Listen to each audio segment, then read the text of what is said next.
ठीक है ma'am. Next आपने जैसे बताया कि लगभग आप 12 घंटे के आसपास पढ़ रहे थे जून के बाद से। तो ये आपने टाइम को मैनेज कैसे किए थे, मतलब unit wise per day manage किए थे या फिर एक साथ पूरी यूनिट ही खत्म करना है वैसा मैनेज किए थे आप?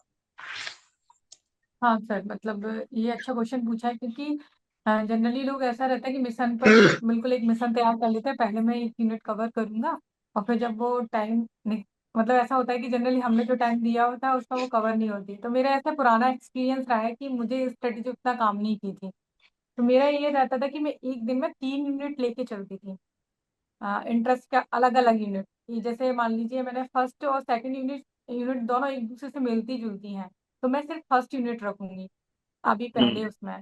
मतलब मेरे 3 पोर्शन में पूरे दिन को डिवाइड किया था कि सुबह का समय मैं कौन सी किताब पढ़ूंगी, और दोपहर के समय कौन सी, और रात के समय मैं कौन सा टॉपिक पढ़ूंगी। तो मेरा ऐसा था कि सुबह के समय मैं थ्योरी वाला पार्ट पढ़ती थी, क्योंकि उस अच्छा। समय हमारी जो एनर्जी होती है वो सबसे अच्छी होती है, हम डीप में पढ़ते हैं। तो मैं जो भी मुझे चीज़ें कठिन लगती थी, आपको भी जो चीज़ें कठिन लगती हो, और यदि आप जल्दी उठने वाले अभ्यर्थी हैं, तो आप कोशिश कीजिए आप सुबह सबसे पहले अपना कठिन, जो भी आपको कठिन लगता है वो पोर्शन कवर कर लें। तो मेरा ऐसे था कि मैं 6 बजे उठती थी। मैं 12 बजे सोती थी और 6 बजे उठती थी, तो मेरा ऐसा फिक्स शेड्यूल था। फिर मैंने अपने पूरे दिन को ऐसे ही डिवाइड किया था कि मेरा जो पहली जो सेटिंग होगी उसमें मैं अपना जो कठिन पोर्शन लगता था या जो डीप में पूछा जा सकता था, तो मैं ऐसे थियरी लेके चलती थी, या जो भी बाद में मैंने ऐसे, मतलब पूरे दिन को 3 यूनिट में बांटा हुआ था। सुबह मैंने एक यूनिट कर ली जो मुझे टफ लगती है, और फिर दोपहर में ऐसा था कि जो ज़्यादा टफ भी नहीं लगती और ठीक है, तो वो यूनिट मैं कवर करती थी।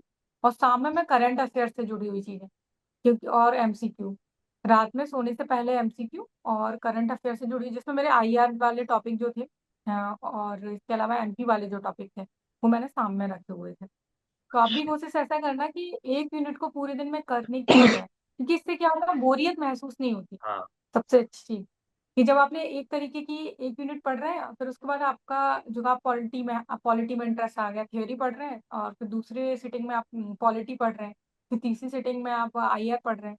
तो इससे क्या होगा, इंटरेस्ट बढ़ता है और माइंड भी ना बोरियत महसूस नहीं करता। दिन तो भर एनर्जी पढ़ने में भी बनी बहुत रहती है आसानी और होती है। ज्यादा से ज्यादा चीजें कवर कर पाते, हाँ। प्रोडक्टिविटी अच्छी हाँ आती सर, है। प्रोडक्टिविटी बहुत अच्छी आती है। ठीक है तो मैम, इस ठीक। तरीके से आप अपने दिन को मेंटेन कीजिए, और एमसीक्यू के लिए पर डे डिसाइड कीजिए। मैं बार बार बोल रही हूँ, अपना सोने से पहले या जो भी टाइम आपको कंफर्टेबल लगता हो। तो क्योंकि उस टाइम मुझे ऐसा था कि मुझे रात में नींद जल्दी आती है, तो मुझे नींद ना आए, या फिर मैं एक्टिवली थोड़ा क्वेश्चन पढ़ने में हम क्या करते हैं, एक्टिवली स्टडी करते हैं। अदरवाइज हम मतलब किताबें पढ़ते हैं तो हमें थोड़ी सी बोरियत होती है सोने से पहले। तो हम्म। इस तरीके से अपने ऊर्जा के नींद अकॉर्डिंग आ अपने जाती है टॉपिक के सोते सोते। अकॉर्डिंग, हाँ जी हाँ। सर। ठीक है मैम, ठीक है, ठीक है।